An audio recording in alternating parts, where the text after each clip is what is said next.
En el aire, Radio Zipa, emisora del Círculo de Periodistas y Comunicadores Sociales de Antioquia, Colombia, transmitiendo desde el corazón de Medellín, ciudad de la eterna primavera.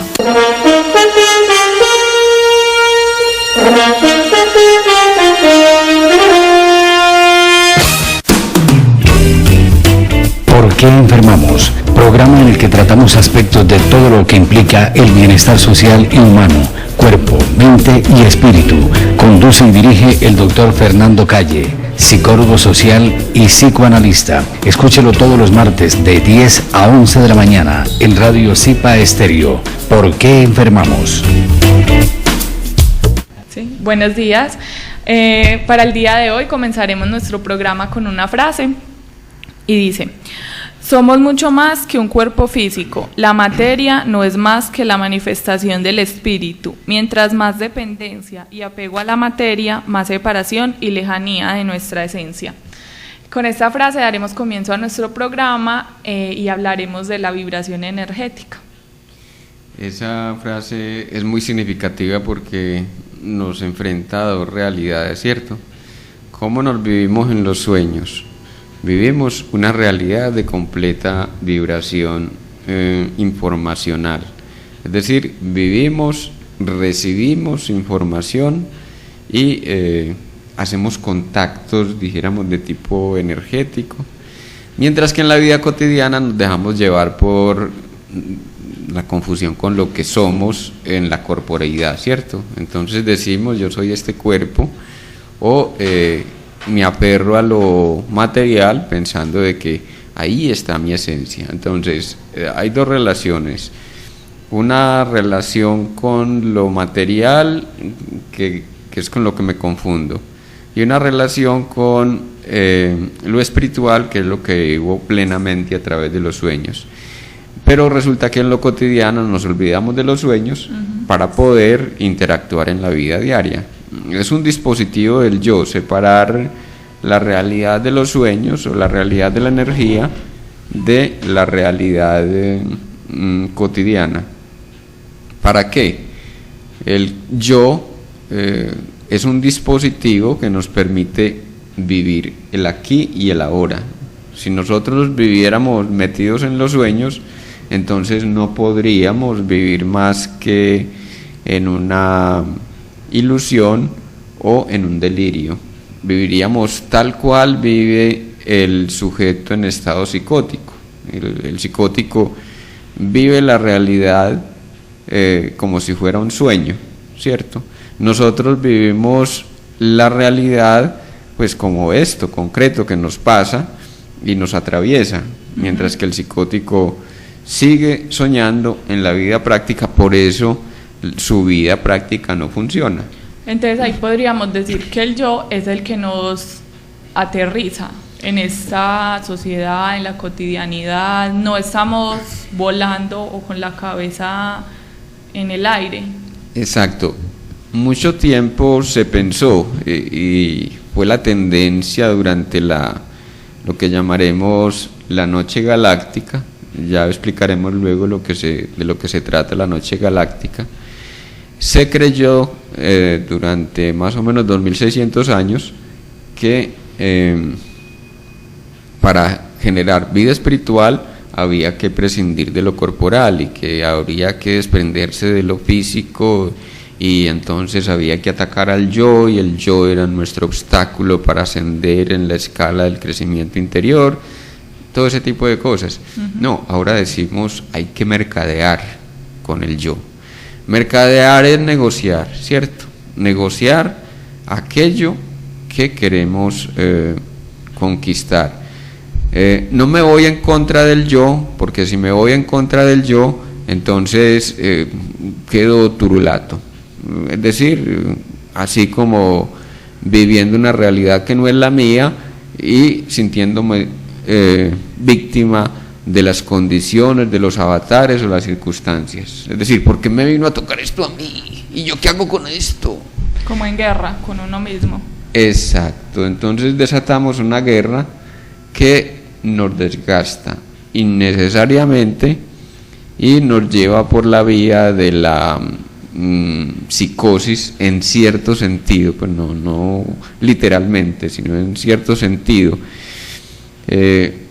Entonces, ¿de qué se trata? En nuestro tiempo intentamos hacer una complementariedad, y es que vinimos a vivir la experiencia material, ¿cierto? Entonces, como dice la frase con que comienzas, somos seres espirituales viviendo una realidad material, o somos energía viviendo una singularidad densa.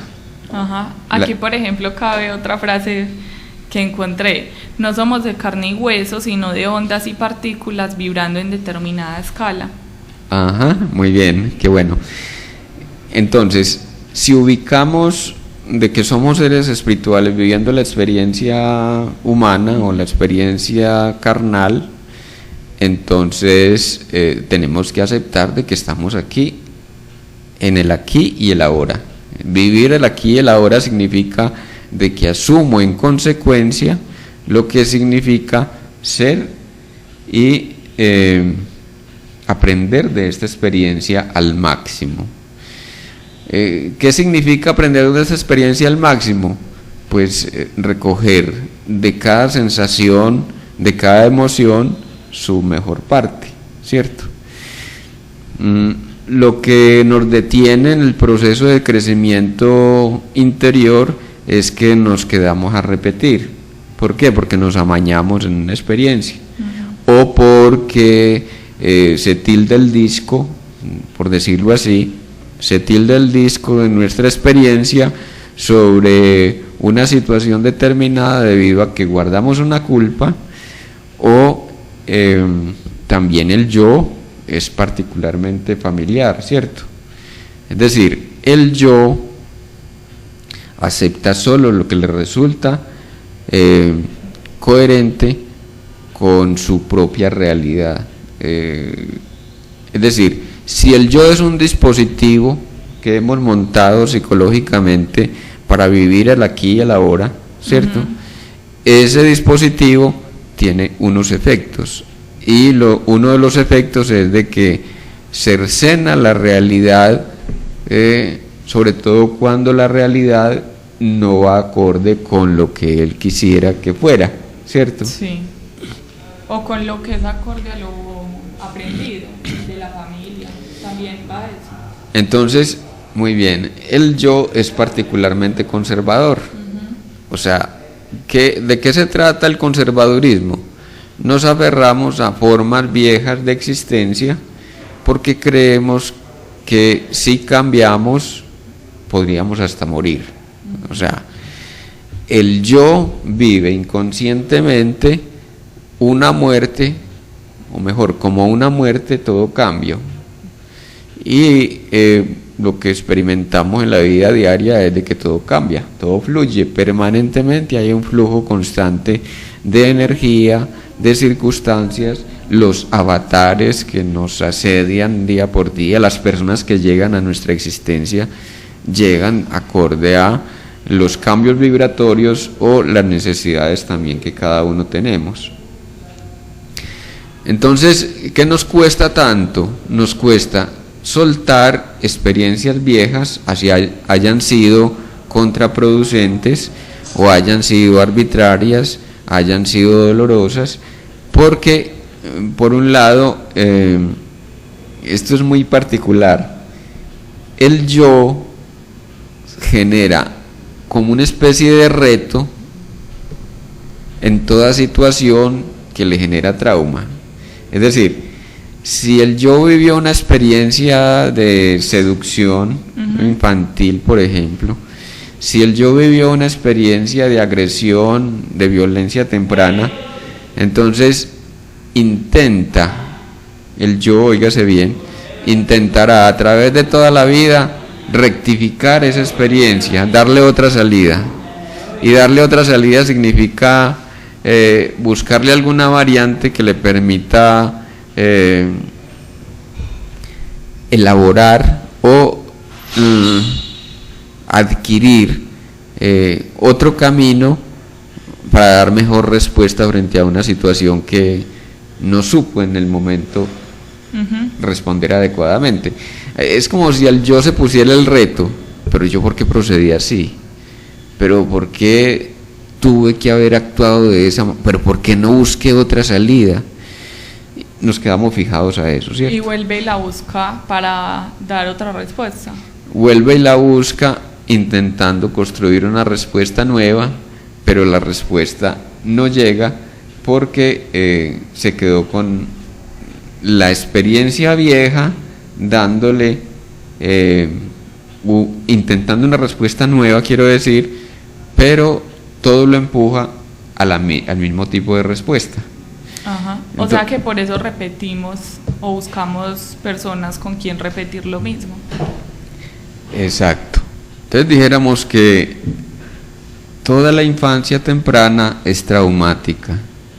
Toda la infancia temprana es traumática para todo ser humano. ¿Por qué? Porque estamos enfrentando un mundo nuevo, estamos enfrentando la relación con el cuerpo y estamos enfrentando lo que ello acarrea, que es la relación con la necesidad y la pulsión. Las pulsiones son esos empujes excitativos que nos llevan a la necesidad de respuestas cuando todavía no tenemos ni herramientas ni el desarrollo adecuado para darle respuesta a esas situaciones.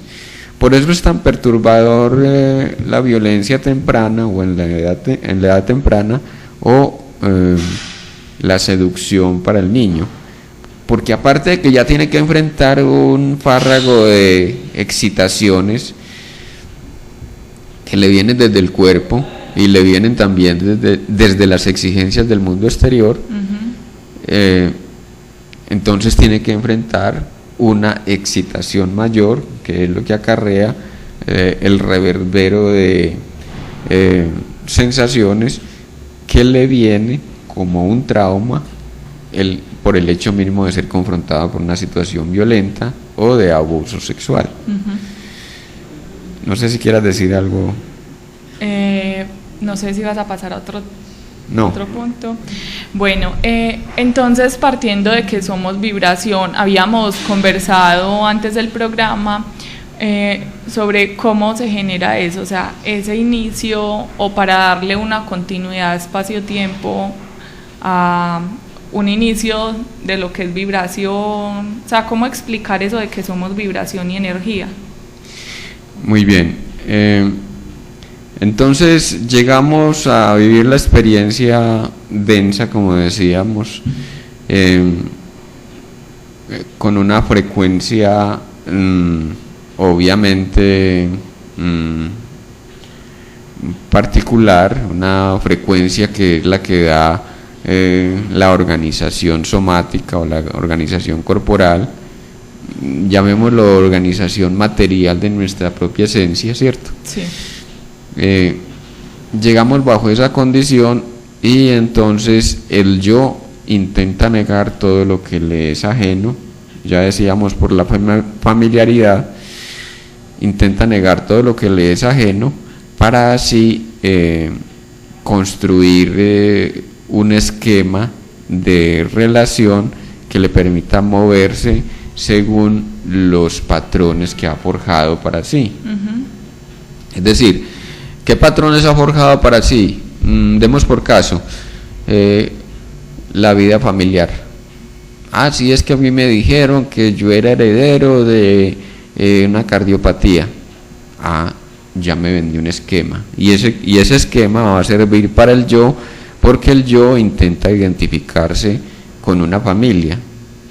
Entonces, cuando el yo reconoce de que antes fue vibración sutil, antes de ser cuerpo fue vibración sutil, antes de llegar a una familia estaba en la familia, dijéramos cósmica, por decirlo así, o de mayor sutilidad, entonces empieza a decirse, entonces yo puedo salirme de la repetición con mi familia, O sea que yo adquirí esto porque creí que era parte de mi herencia, cuando en realidad lo que estoy es repitiendo a mi papá, a mi mamá, o intento reproducir esquemas con los que vive la mayoría. Entonces ahí estamos haciendo la distinción entre un yo colectivizado y un yo diferenciado, ¿cierto? Es un yo consciente de sí, que ya se dio cuenta de que a pesar suyo, a pesar de esa tendencia a separar lo pasado antes de llegar a ser encarnación, entonces se siente y se alinea con el mundo interior, o lo que podríamos llamar la esencia espiritual.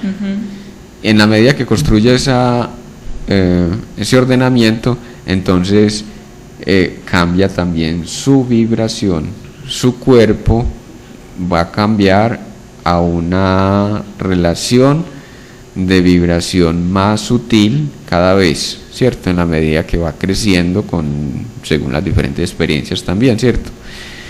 Pero estamos diciendo con esto, y viene muy al caso con la primera frase que traía esa colación, es un párrafo prácticamente, y es que entonces empiezo a cambiar mi cuerpo, óigase bien, empiezo a cambiar mi cuerpo de acuerdo a la forma sutil en que empiezo a percibirme o a reconocerme.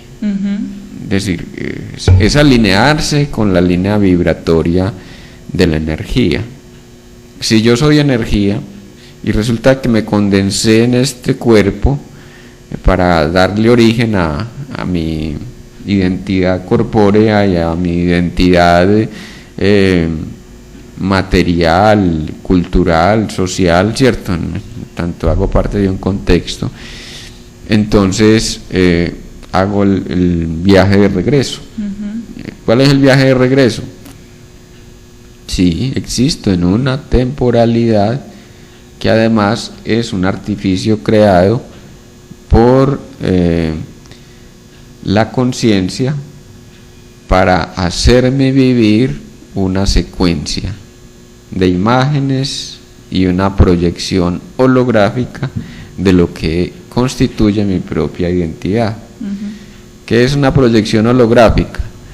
La proyección holográfica es la relación de la parte con el todo. El todo contiene la parte.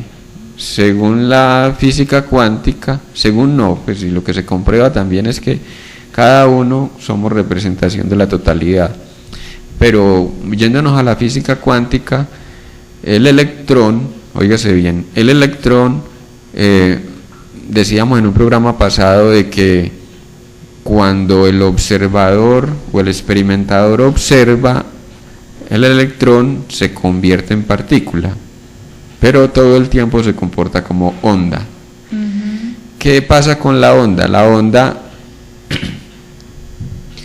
es, si ustedes tiran una piedra en un estanque,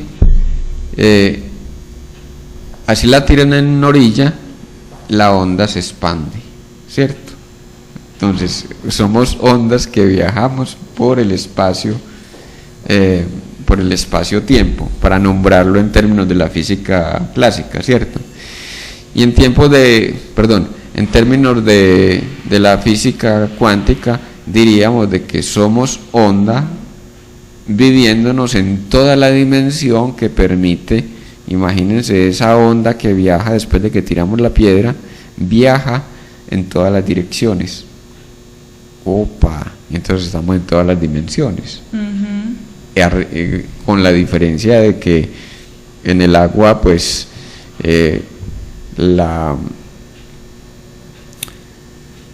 expansión de la onda se produce a partir de un centro y va en una sola dirección aparentemente, pero lo que no entendemos es de que esa vibración viene desde el fondo, va hacia el fondo, ¿cierto? Sí. Y entonces cubre la totalidad del lago.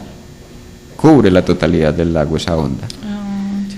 Entonces, en tanto somos onda, recogemos toda la información y representamos toda la información. También podríamos explicar lo del espacio y tiempo y que somos holograma, o bueno, que son representaciones holográficas. Aquello de nosotros no morimos, sino que somos energía, por lo tanto nos transformamos. Entonces, o sea, el tiempo se da como inicio y muerte. ¿O qué relación hay en ese sentido? Bueno, lo que pasa es que el concepto espacio-tiempo es un invento de la conciencia, es un dispositivo, por decirlo así, para organizar nuestra vida actual, ¿cierto? La realidad presente, y para podernos vivir en unidad. Es decir, si yo me percibiera como una onda que viaja a través del espacio, a través de los tiempos, en multidimensionalidades, entonces yo no podría recuperar mi estado actual de conciencia, ¿cierto? Entonces la conciencia también hace parte del yo, la conciencia yoica. Otra cosa es la conciencia trascendente. Para que hagamos la diferencia, la conciencia trascendente es una conciencia del todo en uno, uno en el todo, ¿sí? Yo soy parte del todo y el todo se vive a través de mí. En la conciencia yoica, yo soy yo, no soy Viviana, ni soy micrófono, ni soy mesa, ni soy vidrio, ¿cierto? Sí. Yo soy yo, y en esa medida entonces tengo una conciencia y una claridad de una secuencialidad, y eso me da la temporalidad. O sea, en otros términos, la conciencia yoica necesita organizar el sistema de percepciones y lo organiza en secuencias para tener la ilusión de la claridad y de la unidad, para no dispersarse, ¿cierto? Pero realmente es como, pensémoslo en términos de los fotogramas en una película. Sí. Entonces hay una secuencia de fotogramas y lo que hacemos en la película es rodar la secuencia de los fotogramas, ¿cierto? Pero en realidad los fotogramas no se mueven. Lo que se mueve es el dispositivo. Entonces aquí dijéramos que la moviola, ¿sí? La moviola es el dispositivo que le pone movimiento a los fotogramas. Sí. La moviola es nuestra conciencia, que le pone movimiento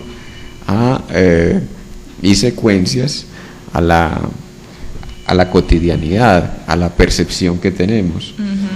Entonces, cuando yo hago un movimiento específico, por ejemplo, yo muevo la mano, ¿cierto? Entonces tendríamos, según la secuencia cuántica, sería más o menos 2 billones de planos, ¿cierto? Cuando yo hago este movimiento, estoy moviéndola de 45 grados, hay 2 billones de planos que podría calcar, ¿cierto?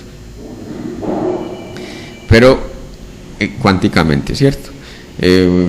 Ya pues si fuéramos al campo de los fotogramas, pues sería lo que mínimamente 4 fotogramas me darían este movimiento, ¿cierto? Lo que graba la cámara son una serie de fotogramas que yo percibo en secuencia.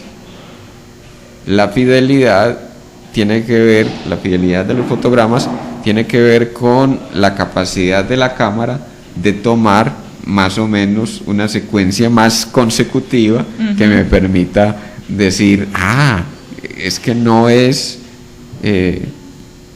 no es calcar fotogramas, sino es crear la ilusión del movimiento. Pero dijéramos que cuando yo reproduzco una serie de movimientos, ¿cierto? Esos planos que estoy reproduciendo son planos obviamente tridimensionales. Son planos tridimensionales para que nuestra percepción, acostumbrada a la dimensión tridimensional, no se pierda en otras secuencias, ¿cierto? Entonces, el cerebro nuestro, que es el dispositivo de la conciencia, digamos el dispositivo que nos permite bajar la información, entonces el cerebro lo que hace es darle orden a esa secuencia e interpretar, hay un movimiento, movió una mano, pues para otro receptor o otro perceptor, digámoslo así, que esté en otro plano viendo esta grabación, pues no diría está moviendo la mano, sino que están proyectando diferentes planos de un movimiento. Son dos interpretaciones. ¿Cierto? Está proyectando diferentes planos del mismo movimiento. Entonces, lo que intentamos decir es que imagínense que en el plano de la filmación y en el plano del movimiento luminoso no hay secuencialidad. En la luz hay intermitencia. Óigase bien, en la luz siempre hay intermitencia. Nosotros, la conciencia nuestra percibe, por ejemplo, la luz solar como algo permanente, pero en realidad, si vamos a lo cuántico, a lo micro, ¿cierto?, encontraríamos de que no hay una continuidad real, sino que la conciencia interpreta la realidad de acuerdo a el flujo de los fotones. Entonces, si decimos fotones, dijéramos que si vemos la luz, está llegándonos en ondas, y entre una onda y otra hay oscuridad. Pero no lo vemos así. Si nos adentráramos en la relación entre una onda y otra, entonces encontraríamos una oscuridad que nos conduce no sé a qué vacío. Pero nosotros y nuestra conciencia prefiere la secuencia y se vale de la ilusión perceptiva para darle continuidad y coherencia a la realidad que vivimos. No sé si quieras decir algo, ¿cómo lo ves? Bien, y bueno, entonces volviendo a lo de la vibración que somos y de lo del yo que volvemos a repetir, bueno, hay veces que decimos no queremos esas personas o esas situaciones, pero seguimos atrayéndolas. Ah, qué bien, das un salto ahí significativo a lo relacional y a lo que nos vincula con el otro, ¿no? Sí. O sea, ¿cómo es eso de que me encuentro personas y no quiero, pero entonces vuelvo y repito? Exacto. ¿Cómo me vinculo con la realidad? ¿Cómo me relaciono con el entorno? Y cómo aparecen cosas inexplicables para la conciencia, que no sabemos de dónde vienen ni por qué llegaron, ¿cierto? Y esto por qué me vino a pasar a mí, y yo por qué estoy aquí, y justamente hoy, cuando más atareado estoy, pero se me tronchó el pie. Bueno, entonces, ¿qué pasa? Nosotros atraemos, óigase bien, atraemos cosas según la vibración inconsciente. Si nosotros no estamos coherentizados, si no estamos alineados con nuestra propia realidad interior o nuestra propia realidad supraconsciente, entonces de un lado atraemos, con la realidad supraconsciente atraemos, o lo que llamamos inconsciente, atraemos realidades de diferente orden, que para nada tienen que ver con lo que intentamos hacer en la vida diaria.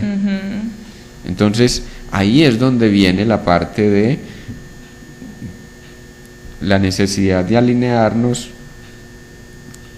entre el yo y lo que es la vibración profunda. Sí. No peleamos con el yo, sino que tratamos de que el yo también tenga su parte, ¿cierto? Entonces ahí viene lo que llamamos lo convergente, ¿cierto? Lo convergente es lo que resulta apropiado, estimulante, gratificante para el yo, ¿cierto? Porque es lo que va acorde a las construcciones conscientes, ¿cierto? Las construcciones que ha hecho el yo para navegar en esta realidad, entonces no las desechamos, sino que las aprovechamos para dar un paso hacia el crecimiento. ¿Cómo así? Pensemos en este sentido. Entonces yo siempre voy por la calle y estoy pensando de que me van a atracar y veo atracos, o aún soy yo víctima del atraco. Tal vez termino metido en un atraco donde sea yo el actor principal, es decir, resulto atracando a alguien. O alguien me inculpa de estarle atracando, ¿cierto? Ya, sí. Pues algo así, alguien pasa y deja caer la cartera y yo la recojo y luego salta encima mío porque se supone que le estoy robando. Ajá. Entonces, miren, son tres realidades que estamos nombrando: soy actor, soy víctima o soy testigo. Son tres realidades de la misma vibración. ¿Qué necesito yo en ese momento inconscientemente que atraigo este tipo de cosas? O sea que no solamente es ser partícipe, sino también verlas o estar presente, también estoy con alguna vibración. Exacto, necesito esa experiencia porque cuántas veces vivimos la experiencia del otro con la misma intensidad y aún con mayor intensidad que lo que la puede estar viviendo la víctima o el agresor de la experiencia que estoy viviendo. Ajá. Como decir, me dio pena ajena o me dio rabia, más rabia que usted, pues porque esas frases se dicen. Exacto, sí, qué bueno eso, porque nos aclara muy bien el asunto. Entonces, ahí viene la identificación, que sería, qué pena con esa persona, cómo le hicieron eso. La sobreidentificación es, yo siento el dolor físico o moral del garrote que le dieron al otro. Y me pongo a llorar y entro en shock, ¿cierto? Esa es la sobreidentificación. ¿De qué se trata la sobreidentificación? De que yo me confundo con el otro. ¿Pero por qué me confundo con el otro? Porque yo no puedo verme a mí mismo, sino que veo al otro como si fuera mi alter ego, ese otro que me está representando para la circunstancia que yo necesitaba vivir. Entonces es cómo hacer con esas diferentes realidades. Ahora recuerdo un ejemplo muy notorio y no quiero dejarlo pasar de largo. Estábamos en un seminario de psicoanálisis, justamente hablando de la sexualidad. De las personas que están en el lugar conmigo, 4 de ellas se van a una panadería y resulta de que cuando regresan en una conmoción. Una persona llora, la otra está sobrecogida temblando, la otra está aterrada de que, pero ¿cómo le hacen eso a ese muchacho? Bueno, cada uno estaba en su esplendor emocional, ¿cierto? Cada uno con su variante. Y entonces yo dije, bueno, esto era para nosotros, esta experiencia era para nosotros, a ver, hablemos de esa experiencia. Y cada una de las personas que estaba allí en el seminario pudo hablar de experiencias del pasado, donde había sido víctima, donde había derramado sangre, donde otros habían derramado la sangre propia o habían visto derramar sangre, ¿cierto? El hecho es que esto nos sirve de una manera constructiva para el momento, es una situación de la vida real, justamente de lo que estamos hablando en este momento, cómo uno reclama y pide las experiencias que necesita para el momento que las requiere. Entonces miren, estoy dejando de ser víctima de las circunstancias para reconocerme como actor, y no solo como actor, sino como protagonista de las circunstancias. Así yo sea solamente espectador, es porque yo necesito esa experiencia. Me voy al cine, cambiemos el ejemplo, vamos a otra circunstancia completamente diferente. Me voy al cine y resulta de que me quería ver una película, pero se acabaron las entradas. Hay entradas para la otra película, pues o la que están dando en otra sala, o qué sé yo, o no quiero ir a ninguna otra parte, entonces espero el turno para la que sigue, y resulta que la que sigue es la que yo necesitaba para el momento y circunstancia. Sí. Es muy llamativo eso, o sea, ojalá y lo aplicáramos en la vida cotidiana y pensáramos de que cada cosa que nos ocurre es porque de alguna manera la estamos requiriendo, Entonces, ¿dónde viene el choque? El choque viene que yo reclamo la experiencia, la vivo, pero me pongo a juzgarme. Pero yo, ¿por qué me metí ahí? Pero a mí, ¿por qué me venía a pasar eso? Pero yo, ¿por qué me dejo llevar por la furia? Me refiero a que si yo estoy en la cárcel, ¿cierto? Y tuve que matar a alguien, es porque yo reclamé esa experiencia. Si yo, por el contrario, me hice matar, es porque yo reclamé esa experiencia. Entonces, ¿qué hace el yo? El yo reacciona de manera automática y dice, hijo, ¿por cuántas me la va a pagar? ¿Cierto? Sí. Déjese que yo salgo de aquí y entonces voy y cobro revancha con los hijos de tantas que me denunciaron, ¿cierto? Pero si yo estoy en la cárcel, vuelvo con el reo, por ejemplo. Si yo estoy en la cárcel y asumo de que yo necesitaba esa experiencia, entonces dejo de echarle la culpa al mundo. Nadie tiene que pagar porque yo estoy en la cárcel, sino que simplemente asumo de que yo necesitaba vivir un periodo de reclusión. ¿Por qué motivo? Así me duela, por más triste que sea, por más degradante que me resulte, pero hago mucho más que quedarme a patinar sobre el rencor, la rabia, el odio, el hastío, el desespero, la ansiedad. ¿Cuándo será que salgo de aquí para cobrármelas con estos tipejos que me hicieron la traición? Qué sé yo. Y entra ahí como también en una vibración más, o bueno, queda en la misma vibración, o sea, no hace ningún cambio. Exacto, lo que hago es tildar, oígase bien, lo que hago es tildar la realidad traumática y ponerle mayor énfasis con consecuencias de degradación. O sea, la experiencia tiende a ser cada vez más peor. Si maté a alguien o me hice matar de alguien, y entonces luego entro en la posición de víctima y entonces me las tienen que pagar y voy dándole paulo, voy alimentando el odio, la rabia, el rencor. Lo que hago es aferrarme a la repetición y con el ingrediente de la degradación y de la precipitación a cosas cada vez más graves.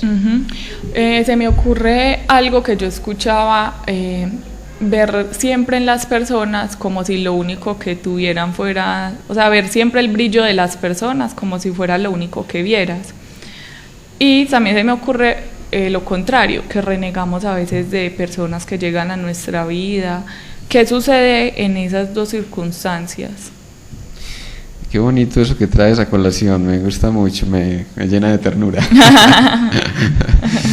Sí, es muy bello porque verle el brillo, solamente el brillo a las personas es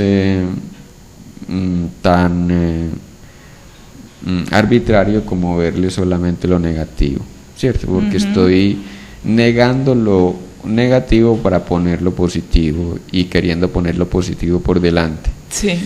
En cambio, nosotros, desde el punto de vista iniciático, lo que hacemos es ver la experiencia del otro como una experiencia singular que reclama esa forma singular de conciencia para poder crecer, ¿cierto? Es decir, si has tenido que pasar por la condición de verdugo, yo no te trato como el verdugo, te trato como Viviana, ¿cierto? Y cabes en mi corazón igualmente que si fueras la Santa Job, pues, cabes en mi corazón porque entonces ya pasamos a la posición neutral. Miren ustedes, la realidad del mundo material nos lleva, la realidad del yo y lo que decíamos de la conciencia, sí, nos lleva por la vía de la reproducción de los esquemas tridimensionales. Y los esquemas tridimensionales generalmente son dialécticos. Odio, amor. Sí. Rabia, gratitud. O envidia, gratitud. Cosas por el estilo, ¿cierto? Entonces, en el esquema del crecimiento interior y ya para la quinta dimensión no caben ambivalencias. El amor es incondicional. Te quiero, seas qué pena que me ocurrió algo gracioso, suponiendo que tú seas una perra. Te amo, seas buena o mala perra. Ajá. O sea, aquí no importa, tú necesitas la experiencia de estar viviendo y vibrando en una frecuencia que no se sabe por qué llegaste a esa posición. Entonces trato de entender, la posición neutral es de amor, donde hay una unificación de la percepción y una unificación de la relación con el todo, donde todo es posible y todo es admisible. Nada me escandaliza y acepto que ocurra porque así tiene que ocurrir. No podía ocurrir de otra manera. Ocurrió que este fulano tuvo que matar 500 personas. Pues, ¿qué hacemos pues? Entonces nos dedicamos a enrostrarle y a someterlo a la tortura para que pague las 500 muertes. No, tanto el verdugo como la víctima han estado en la escena y tanto el uno como el otro necesitaban la experiencia. Entonces miren, ya paso a la dimensión de la comprensión. Si necesitamos una experiencia del corte extremo es porque tengo que aceptar de que es así. mejor, no tengo que aceptarlo, finalmente comprendo de que la conciencia evoluciona de una manera experiencial. Necesitamos las experiencias para poder crecer. Y entonces ahí dejamos de juzgar. O sea, Y eso es ahí bueno o de- malo. No, o sea, se dio, aprenda, Ajá. o aprendió. Ajá.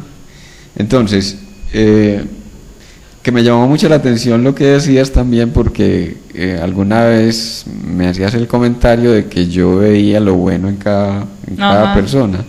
Y no, es que no es que vea ni lo bueno ni lo malo, veo la persona. Ujú. La persona con sus potenciales, sus probabilidades. Y entonces, en esa medida, uno aprende también que la relación con el otro no está condicionada, oígase bien, no está condicionada a intereses, no está condicionada por la valoración, no está condicionada a la bondad o a la maldad, sino que simplemente se vive amorosamente. No, que es que esta persona me hizo no sé qué jugada y yo me tengo que vengar. No, es que no tiene sentido. Simplemente le trato y le ayudo a crecer. Si es que me veo tan involucrado, le ayudo a crecer, le confronto. Venga a ver, es que a mí me molesta que usted sea así conmigo. No quiero dejar de tratarle, pero o modifica la actitud o yo me veo forzado a tomar otras medidas. Bueno, y ahí también entonces podríamos hablar del corte, de hacerlo el corte de relaciones. Ah, qué bien, sí. Justamente, como si me hubieran leído la mente, justamente lo que quería nombrar o me sugiere esto es de hasta dónde ir con alguien, ¿cierto? Sí. Y cómo saber dónde cortar, óigase bien, cómo saber dónde cortar una relación que nos resulta contraproducente, dolorosa, dañina, ¿cierto? En primer lugar, si yo atraje una persona que me causa dolor, yo necesitaba esa experiencia. Entonces reviso el por qué esa persona llegó, o sea, por qué atraigo un tipo particular de personas que siempre me utilizan o se burlan de mi sentimiento o me siento burlado, etcétera, ¿cierto? ¿Qué estoy representando en el otro? Eso es lo más importante. ¿Cómo me ubico yo en relación a ese otro? ¿Cómo me ubico yo en cuanto a lo que me representa de mí mismo por la demanda que yo hago a la realidad? Entonces, esa demanda es del orden vibratorio.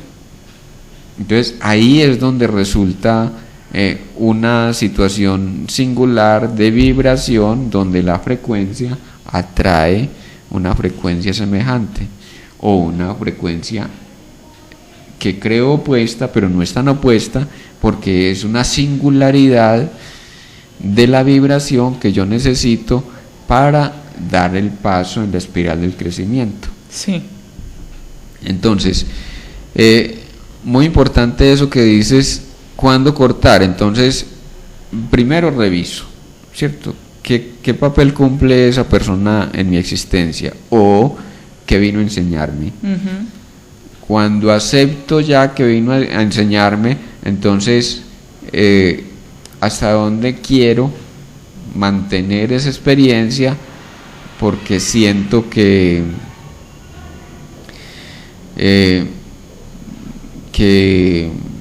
por ejemplo, me aferro ya a la persona. Entonces, si me aferro a la persona, me estoy aferrando a la experiencia.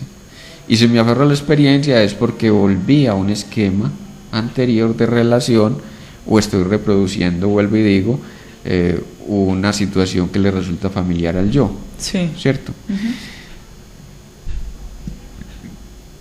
Cuando ya hago consciente de que esta situación la requería, la necesitaba y volví atrás, entonces tomo distancia.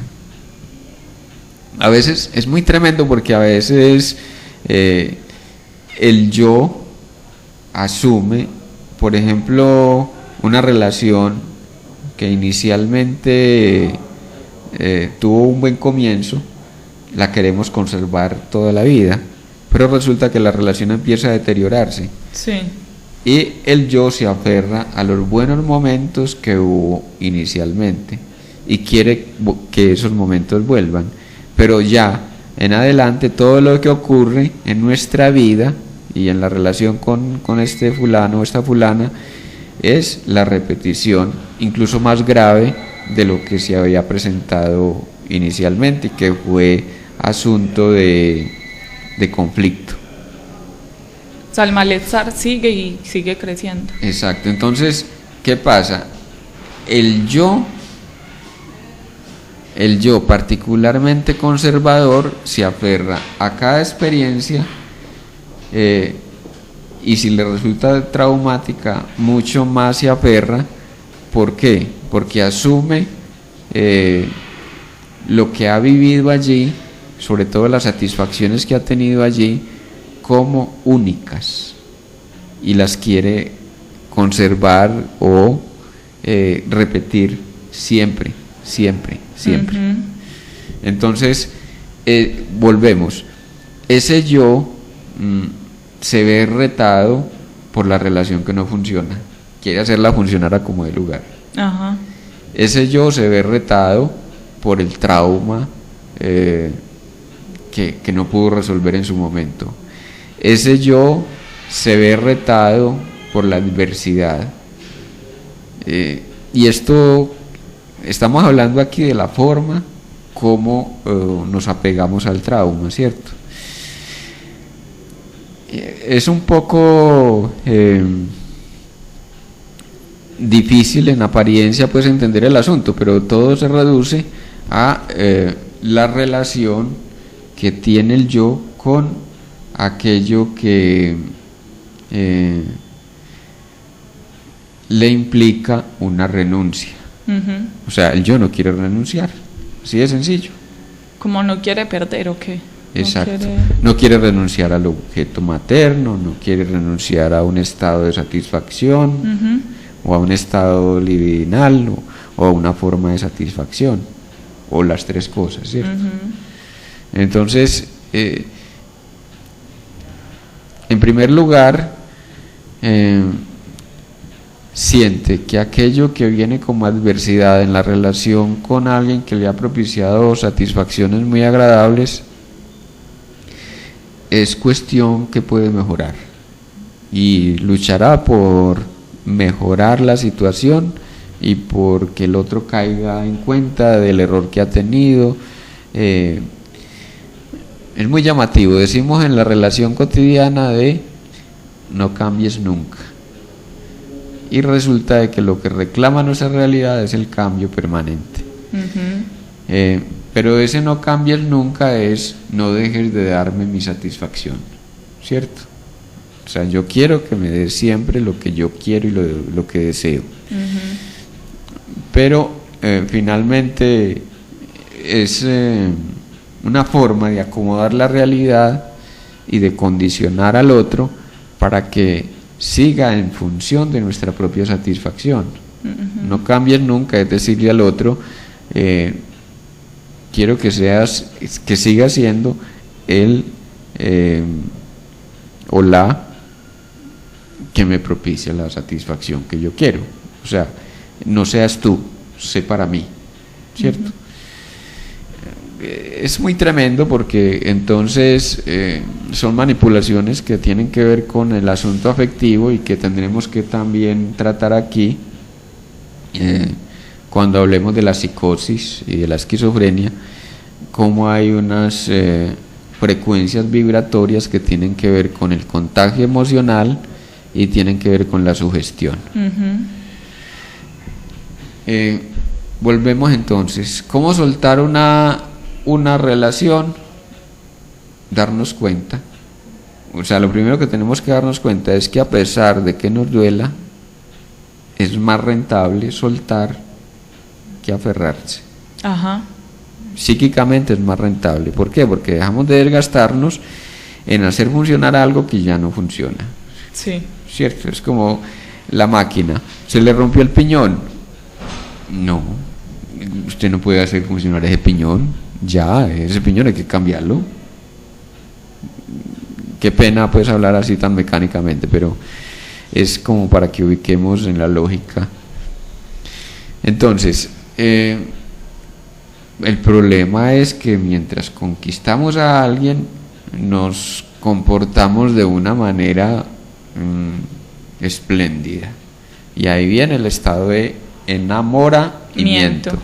Enamoro y miento. Me enamoro y miento. Enamoro al otro y le miento. ¿Por qué? Porque no estoy mostrándome tal cual soy, sino que estoy mostrando lo espléndido que yo soy, mientras también me meto en el fantasma del otro, que también intenta transmitirme el deslumbramiento. Y entonces, ¿en qué quedamos? Dos tontos enamorados, lelos y deslumbrados. Qué pena, ¿no? Es un poco sarcástico el asunto, pero es como para que lo miremos en términos un poco más concretos, ¿cierto? Más objetivo. Sí, o sea, sin tanto sentimiento y no ponerle, o sea, más lógico, más entendible. Exacto. Entonces, ¿qué pasa? Yo no logro soltar al otro porque el otro tampoco me quiere soltar. Entonces también ahí está lo que llamaríamos la confluencia de los fantasmas. Ella, por decir algo, ella quiere cobrarle a alguien que le hizo en el pasado una humillación amorosa.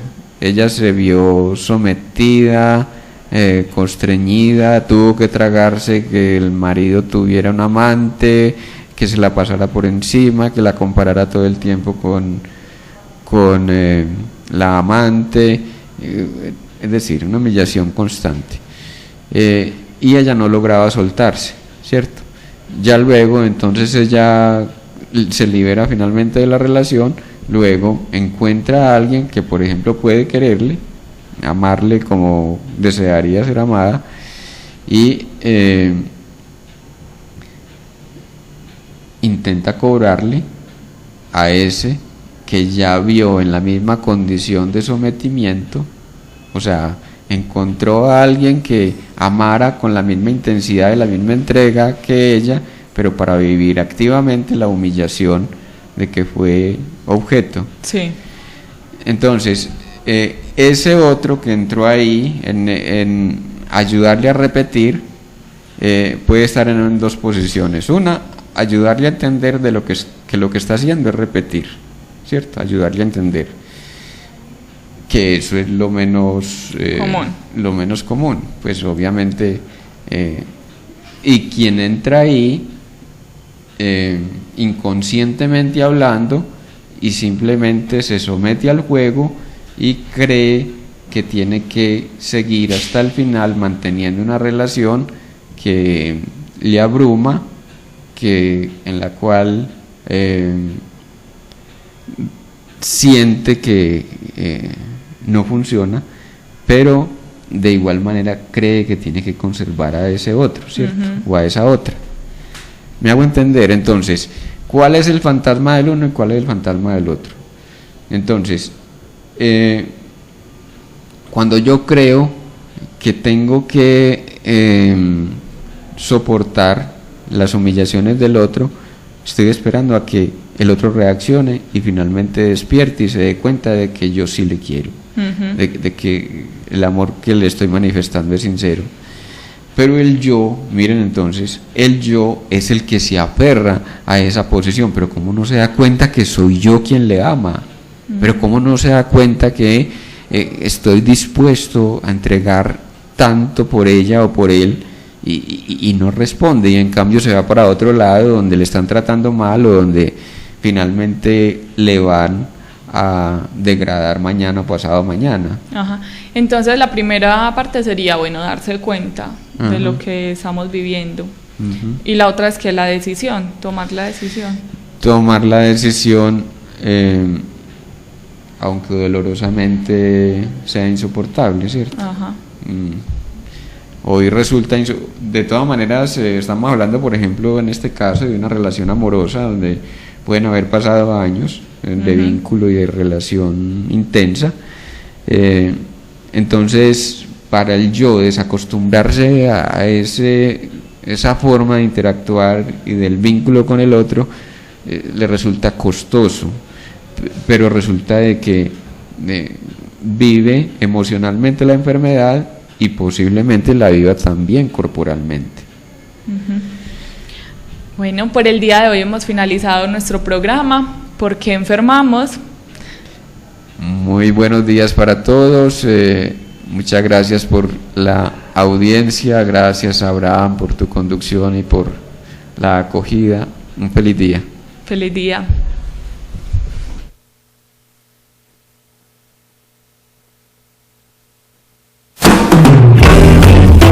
Aquí finaliza ¿Por qué enfermamos? Con el doctor Fernando Calle Valencia, programa en el que tratamos aspectos de todo lo que implica el bienestar social y humano, cuerpo, mente y espíritu. Escúchelo todos los martes de 10 a 11 de la mañana en Radio Zipa Estéreo. ¿Por qué enfermamos?